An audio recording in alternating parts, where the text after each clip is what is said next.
My name is Jerome Ferry. My cameraman is Alan Eggers. We're doing a video interview with Pauline Jasa, a lifelong resident of Cedar Rapids with a rich Czech heritage. Pauline, tell us when and where you were born. I was born in Cedar Rapids, What year? Iowa, November 11th, 1909. What was your folks' name? My father's name was Bratislav, and my mother's name was Pavlina Horušitsky Horacek. You have a little trouble with those Czech names too, don't you? I don't have trouble, but I just want to be sure I pronounce them correctly. Okay. Was your folks immigrants? Yes. In what part of the country did they come from, Europe? Well, my mother came from Poděbrady, and my father came from Písková Lhota, which the two towns are close by. But after they married, they lived in Kožim, and that's where they really immigrated from. Were they married before they Came? Yes. Okay. Why did they leave? Did they ever say what the Oh, reason yes. was? My father was a painter, a very good painter, trained in Czechoslovakia. And work was very scarce. And so they really came here to have a better financial life. Did they ever mention religion as being a reason that No. they never did? They had freedom of religion there. Mm-hmm. Did they talk about the trip over? Oh, yes, Mother did. I was born 2 weeks after they got here, so Mother was quite ill almost the entire trip. You caused her to be seasick, probably. Well, quite far along in her pregnancy, and she didn't get along too well. Good. Did they mention to you if they come, second class, or if They they were came in second steerage? class. No, they came second class. And you remember the name of the ship they come Abraham Lincoln. and into Ellis Island? Yes. Mhm.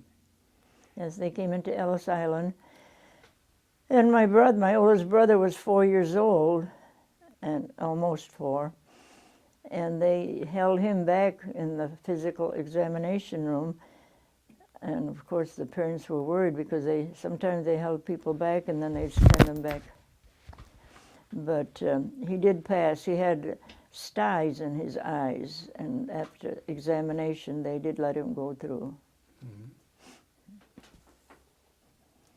This picture, that's your older brother. What was his name? Bratislav, just like my father. Mm-hmm. I mean, what his first name? Bratislav Horacek. Oh, okay. And would this have been taken over there in Europe, or would the photograph been taken? The marriage picture? Mm-hmm. Yes, that was over in Kožim, Iowa. Yes, Kožim, Czechoslovakia. Very good.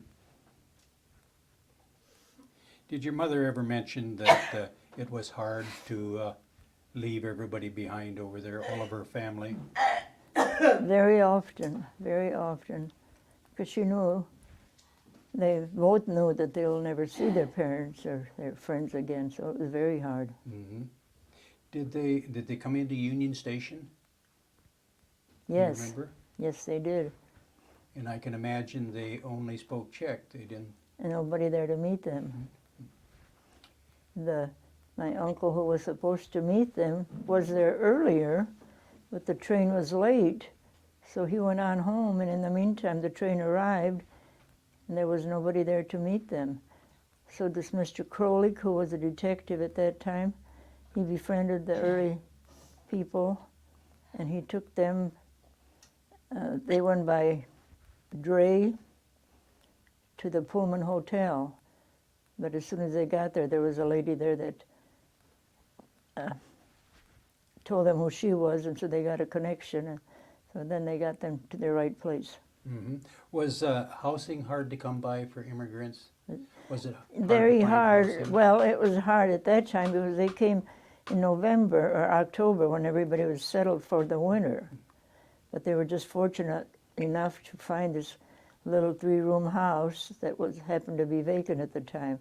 So that's where they found a home. Do you remember where that was, the address of that little house? Yeah. It was just a block away from the museum. That was I on think you said 63 17th Avenue, That's right. Southwest. That's right. Was this more or less an immigrant district, or Well, the entire 16th and 15th Avenue, they were all more or less immigrant people that lived there. They all spoke Czech. and were you born at home? Oh, yes. Did your mother have a doctor or midwife? Midwife. Midwife. Remember her name? Yeah. Hurita, Mrs. Hurita was her name. And her job would be just to go around Help neighborhood and help deliver helping babies. deliver babies.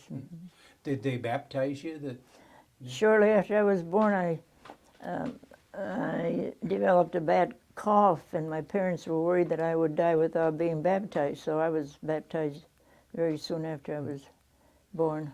I can imagine back in those days it was quite common for a young baby, newborn baby, to have developed problems. And Well, I don't know, but the house was so cold that I suppose I caught a cold, and I just developed a bad cough, Mother used to say. did your dad have a job lined up before he come No. over here? No. Where did he find his first employment? His first employment for a short period was at the packing house. But it wasn't long after that that he secured a job with the painting firm Allen and Hazeltine. What type of painting would this have been, Pauline? Interior decorating or house painting, or It was interior decorating, and they were a large firm, and they did all the large large places that were to be painted here in Cedar Rapids. I remember him talking about painting at the Union Depot at night when they didn't have that much traffic there. You don't recall the address of that Allen and Hazeltine business? Well, it was on but not the exact address, either 2nd Avenue. It was on 2nd Avenue between 3rd and 5th Street. I remember going there once with Mother, but I don't know the exact address. You had mentioned the fact that your mother used to take in boarders Yes. to help supplement Yes. income, I suppose. Because the painting, sometimes the painting was sporadic, and when Dad wasn't working, well, that she helped out with the income that way. Would she cook for all of them? Yes, All the boarders? wash clothes, iron clothes, no electricity in the house. I wonder what she got paid for. I don't Room know. and board, you would called it probably. Room and board. Room and board, yes. I don't know, but I'm sure it wasn't too much. I imagine there was no electricity No, we never had any electricity till I was 13 years old and lived out here. and no running water, No. probably. Did you have a well outside in the yard? Pump. And then you had a brother, Godfrey. Yes. He was 3 years younger than I was. And then in 1914, you was telling me that your folks purchased 2 lots, Yes. and you don't recall how much they probably paid for those, do you? Yes, I have it recorded in my book there. I think it was $325 for one lot, and they bought 2 lots in the vicinity of where Wilson School is now. Now, would he have been able to save up his money in that short period of time to be able to? Yes, they did. Would they buy cash or make a down payment and just?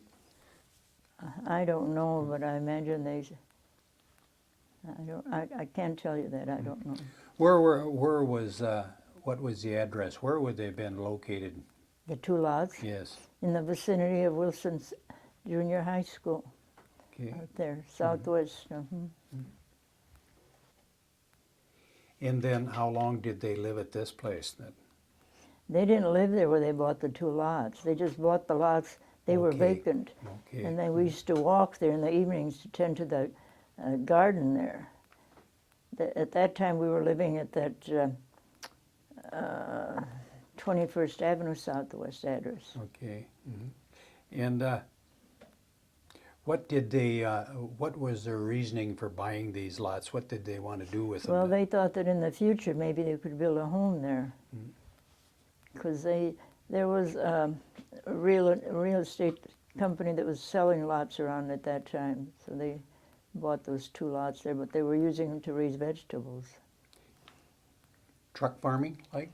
Well, it was just 2 lots, but they raised corn for their chickens and potatoes and Of course, there again, there was no electricity, and no, they probably didn't have any water. no.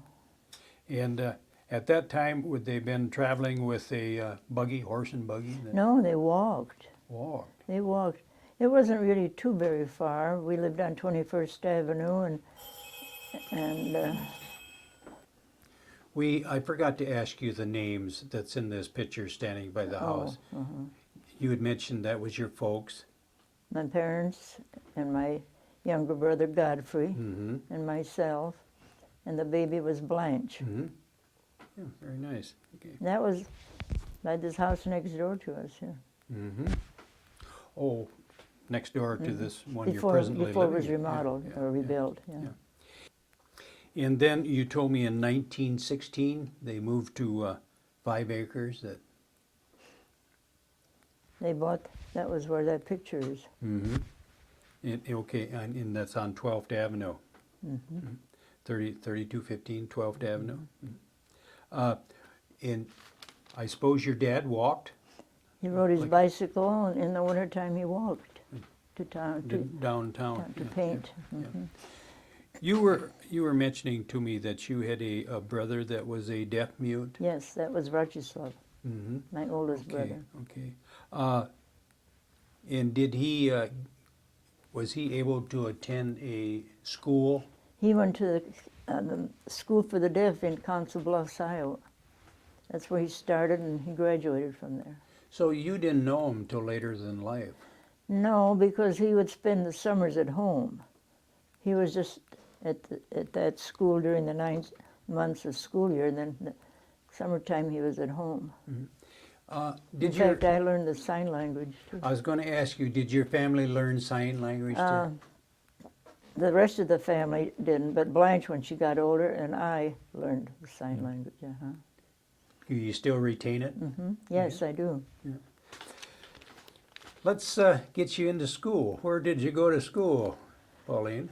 Well, my school year started in 1914 when I first I started kindergarten in the old Van Buren School. And then in 1915, they built the Hay School on D Street. So then my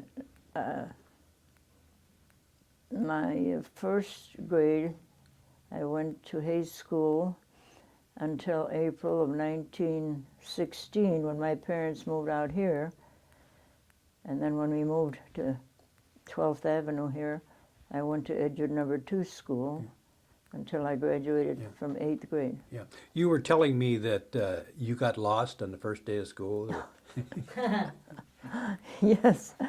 I guess as near as I can remember, it must have been recess time when all the youngsters were out.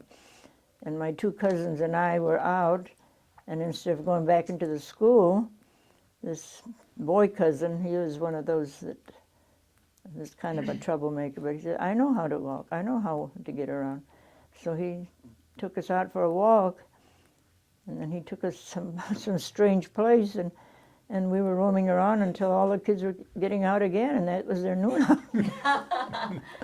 So then the kids that brought us down in the morning took us back home. Could you speak English at that time? No, I couldn't. Did they have someone in the school that tried to teach you the English language? No, not at all. Everybody had to learn it the hard way. They didn't have special classes in that time. What would have helped you? Did they use phonics back then? Did they know what phonics were? Not while I went to town school, but as soon as we came here to Edgewood, we used phonics a lot. Phonics is very important. So this is Edgewood number 2. 2? Yes. And this would have been the entire enrollment in the school, is what we're looking On at those here. pictures, yes. Grades 1 through 8. 8. Did you find going to school in a country school, when you think back in later years, that sometimes it was an advantage as far as a young person learning